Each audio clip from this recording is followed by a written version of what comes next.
Welcome to the Deep Dive. You know we love a good trailblazer story here. And you're in for a treat. Today, we're going deep on Jessica Campbell. The NHL's first female coach. Oh, absolutely. You've got articles, interviews, think pieces. We've got you covered. We've sifted through it all to bring you the need-to-know information and... some fresh perspectives on Campbell's journey. yeah. So let's start with the pandemic. Empty arenas. Players sidelined. That's where this story takes off, right?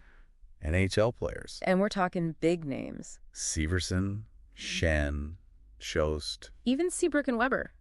Wow. They all chose Campbell to help them sharpen their skating skills. It's remarkable, really. That Campbell's focus wasn't on Climbing the coaching ladder at this point. So it was all about skills development. Honing that specific craft. And it was that very expertise. That put her on the map. It's like that saying. The cream always rises to the top. Exactly. And her work with Prince Seabrook While he was recovering from those multiple surgeries, seemed particularly pivotal. it felt like a hint of what she could achieve at a higher level. It's an interesting point. Her work with Seabrook, it speaks to Campbell's ability to adapt her coaching to individual player needs, To meet them where they are and help them improve. regardless of their experience or situation. And rise to the top.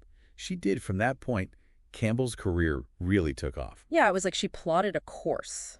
Each step, a strategic move toward success. Coaching in Swedish Hockey League. Revamping the power play for the Nuremberg Ice Tigers in Germany. She even became the first woman to coach at the Men's World Championship in 2022 with Germany. Did any of the articles mention specifics about that experience? I'm curious what she took away from it. Yeah, there were definitely insights into how she navigated that space. For example, she talked about the importance of building trust. And rapport with players from diverse backgrounds. That ability to connect on a human level. To understand different perspectives seems like a hallmark of her coaching style. And then, of course, the Coachella Valley Firebirds. The Seattle Kraken's AHL affiliate. Right.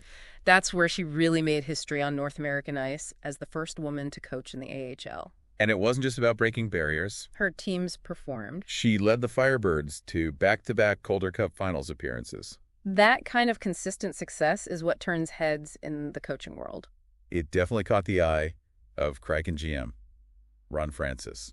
Did those articles mention anything about her coaching style? What is it about Campbell's approach that resonates with players and gets results? It's fascinating, actually. There's a lot of emphasis on her communication skills. She's known as an excellent communicator, someone who takes the time to truly understand her players as individuals. It's very much a player-centric approach, tailored to each person's needs and strength. That makes sense. Hockey can be such a mental game. Having a coach who understands that, who can connect with players on that level, seems incredibly valuable. Exactly, and she doesn't shy away from the tactical side either. The articles highlighted her deep knowledge of the game. Especially her eye for those subtle details that often go unnoticed. It's that combination of strategic acumen, player development, and frankly just hard work that has contributed to her success. Speaking of hard work, I love that anecdote about Campbell's playing days. Even back then, she was known for her speed tenacity and that relentless work ethic. And it's interesting to see how those qualities, those core values, have translated into her coaching. One of her former teammates, Blair Turnbull, summed it up beautifully. Saying when you have a coach that has passion for the game and passion for teaching and a passion for helping all of their players and athletes get better, I find that's when you're able to make a lot of strides and move forward in your game. So we've got Campbell, this rising star in the coaching world. And the Kraken. A young franchise. Looking for a fresh start. Right, and leading their AHL affiliate to those back-to-back Calder Cup Finals appearances. That definitely didn't hurt Campbell's chances. It's like the perfect storm. Right. Yeah. The right coach at the right time. Absolutely, and let's not forget the existing connection. Dave Haxtell, the Kraken's previous coach, brought Campbell on as an assistant coach for the Firebirds back in 2022. So they knew her work ethic and her potential firsthand. That's right. When Haxtell moved to the Philadelphia Flyers, the Kraken promoted Campbell to head coach of the Firebirds. It's almost like it was meant to be. Haxtell leaves for Philadelphia. The Kraken need a new coach, and Campbell's right there already making waves in their system. It's a testament to her talent that she was able to impress two different head coaches enough for them to bring her along when they moved to new teams. Absolutely. And then comes the news that she's joining the Kraken staff as an assistant coach. A historic moment for sure, but I was struck by how both Campbell and the Kraken emphasized her qualifications, not just her gender. Rightfully so.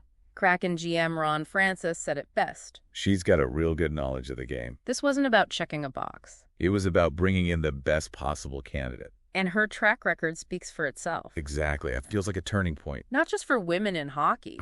But for the way we think about leadership in general. I think you're onto something there because it makes you wonder. What other barriers are we accepting as the norm? When we could be looking for talent and potential in unexpected places. That's a powerful thought to leave us with. So what are your takeaways from all of this? What resonated with you most about Jessica Campbell's journey? We'd love to hear your thoughts.